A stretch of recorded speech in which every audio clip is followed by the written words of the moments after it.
Well, obviously a very tough game, but I would start off with obviously I sent out a message last night, but first give respect to Dick Butkus and obviously one of the best that's ever played a game, not alone at Illinois or in the NFL, one of the best players to ever play the game, and on top of that, one of the true pleasures of my job that I didn't know coming into it was the opportunity to meet him last year and shake a guy's hand and visit with someone who I respected growing up my entire life, and then to be able to have that relationship over the last year is something I was really looking forward to growing. But I reached out to his family that I've been able to meet, from his son to Luke, just a tremendous person. So we're condolences to his family, and obviously our guys did a moment of silence today. After our usually at night games we come over and get a little flex stretch, and we came over and went out and gathered around the statue and gave a moment of silence and a prayer, and just unfortunate, but I wish we could have given the family a weekend of wins this year. This weekend would have been awesome. So the game itself just extremely infuriating. To start off offensively, to take it down the length of the field and stall out literally on the half-yard line with two consecutive plays, just and then to happen again in the second half, just inexcusable. Very frustrating. In 15 years of coaching, never been in this position where we can't gain a half a yard. Just absolutely insane.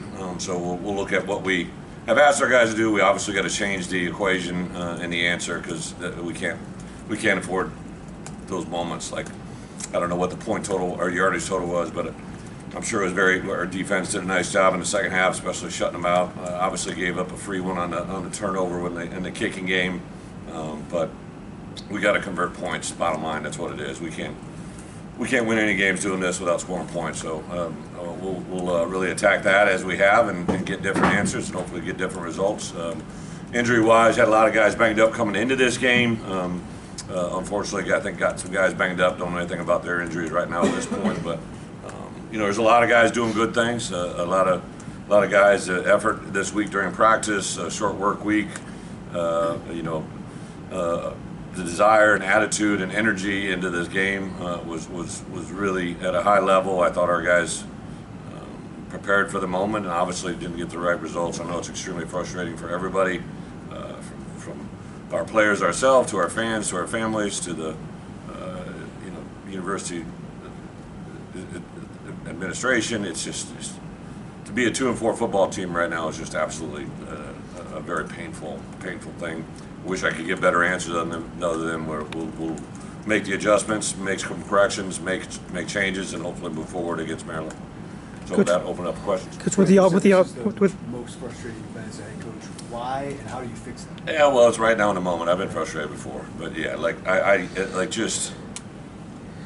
I literally want to know. Okay, if we didn't get it, what's the next one? What are we going to do on the next one, right? And that's what we got to get our coaches to do, is move forward, right? Like, okay, the answer wasn't there. What are we going to do to change it, right? Like, and that's what we have to do.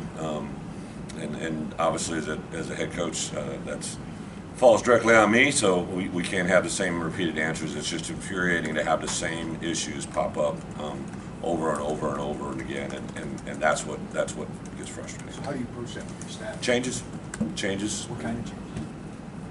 Wish I could tell you right now. Just coming off field, I just know that when you have failure, you got to change and change the results. To change the results, sometimes it's change the scheme. Obviously, it's change a call. It's whatever it has to be, but we got to have better results than I do when there's change. That first drive when you mentioned falling short. So talk to me about Caden, just given his size and the little bit of length that you needed for a touchdown. Well, I think the little bit of length or a lot of length, like if we can't get any movement at the line of scrimmage, point of attack, I didn't get a chance to see the replay. I didn't get a chance to see anything other because we moved right away over on defense. But it's not a matter of length; it's a matter of movement, right? Like they have to be able to move guys at the line of scrimmage, and on 3 different occasions we failed to do that. I mean, what are you seeing from the offense where, move the ball pretty well, then get within sight of the end zone and seems to stall out? Yeah, doesn't do it any good, right? Close doesn't count in anything, right? So like to get to those points and to have 0 points come out of it, I really, felt strongly about, the fourth down calls to give us a touchdown. Where at that point, it's before we went on third down, I told them they had 2 downs, right? So like, it's not like we just decided to go for it when it was third down and short didn't go. Like I said, hey, you got 2 downs, right? And unfortunately, we can't get it in. Coach, how do you think the defense handled the quick change situations? Yeah, I thought the only one that I was frustrated with was our first one. But they ended up buckling up finally. But they took it basically from the 6-inch line and converted it down and turned it into a field goal opportunity. But our defense has continued to make some strides. A lot of guys, to have Tariq not in there, so it really fell on the heels of Dylan and Kanena. And then in the back end, we've obviously lost some players in the secondary that have been big issues for us. And we got to do a better job, especially some third downs early on. I thought there were some third downs we let them off the hook, which gave them some scoring opportunities. What was Josh McCray dealing with, and when did that kind of pop Yeah, I'm sorry, I should have said that. So Josh came out of last Saturday's game, was stiff on Saturday. On Sunday, we thought it was kind of a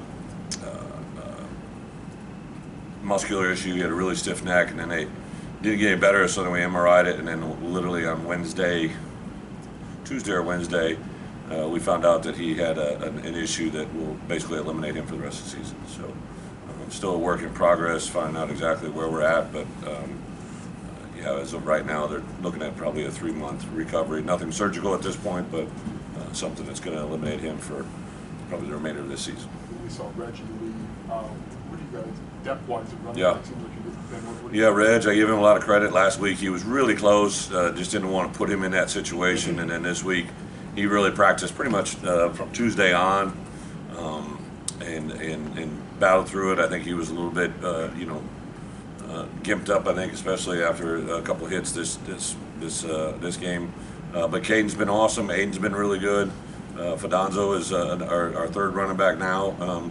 Reggie, I know he left the game and didn't come back, so I don't know where he's going to be at coming forward. But I do like those 2 freshmen and what they bring. So this puts them in the limelight. I've had freshman running backs rush for 1,000 before, so I'm excited to see their personality and their demeanor take over. They've been absolutely awesome to work with. Coach, I know you're just coming off the field, but tomorrow, what's tomorrow for you? I mean, you said you've been in this spot before. Would you always do it like before? Yeah, I think tomorrow is going to be a huge analysis of obviously what failed in the game, right? You can't let things cloud your vision about reacting too quickly. So I think to get in tomorrow, watch the film. I do understand, right, that we're limited in certain spots about the options to go in different directions if we're not happy with what a player can execute or do. But we just gotta do a good job of giving them answers that they can do, right? I think that's our biggest thing, is we can't just repeatedly ask them to do something that we don't have success with. I think that's the key to find out for us. And then tomorrow will be a big inventory about who we think we could project to get back by Maryland, right? Because it's going to be so important to get critical reps for the guys that especially if we're bringing new people off the bench. I was excited. Brendan Henderson today got in the game. I thought he practiced really well last week, and I'm excited to see how he played on film. There's standard usual guys, I think, that continue to show up and make plays. Tip Ryman, Casey Washington, obviously Isaiah, Luke, I think, did some good things today, but it's going to be interesting to see how he looks after watching film. But in reality, how much does the offensive line depth, because of injury, you were down 2 starters tonight, just impact what you want to do? Yeah, it was a position that we were very concerned about coming into fall camp. Had a couple guys that we were, hopefully going to count on that unfortunately haven't been with us. So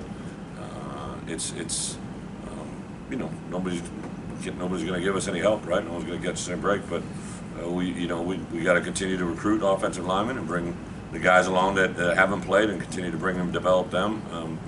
Des Schuster did start repping with us and should be back with us sooner than later, and that's another body that will be in there. And then obviously the development. I think Hunter Whiteneck is his first start today. I'm kind of excited to see how he played, what he did. I know he's got the great attitude, great mentality, great demeanor, but obviously bottom line results are what matter. Are you guys more comfortable putting your quarterback under center? Is that something you guys are comfortable with? Yeah, as of right now, it wasn't something we were comfortable with, but like that, obviously in short yardage situations, and I literally watched Michigan last week convert numerous third and shorts, fourth and shorts from a quarterback zone reads very similar to us and what we do, and obviously felt good with it, but weren't able to execute it. And I know another team's another team, but we have to understand. I think the easy, obvious question is, all right, everybody's screaming for a quarterback under center, but if it's not something we function with, we can't really do it. Right, you talk about tough, smart, dependable all the time, turnovers, penalties, middle errors. What's gone wrong there, and how do you correct that this season? Yeah, obviously, you know, it's everything that we recruit to, what we develop, what we preach, and you know, when they don't work on our behalf, it's part of the reason why we fail, right? There's no doubt in my mind that a team that's able to play a little bit with less penalties, you know, the two that are absolutely just screaming at me are the penalties and the turnovers, right? And the turnovers on downs also fall into that category. So, you know, I think the frustrating thing was in the second half, I think we finally convert that third down, and you know, and nobody cares more than Griffin Moore, and I know he wants to be there, but that's a routine tackle and the ball can't come out. It's just what it is. Like I don't know what else to say. Like, we can't give the ball away and put our offense or our defense. I think, you know, the way they drive started, I would hate to know what their drive start average was from an offense standpoint, because it seemed like it was in our territory all day long. Thanks, guys.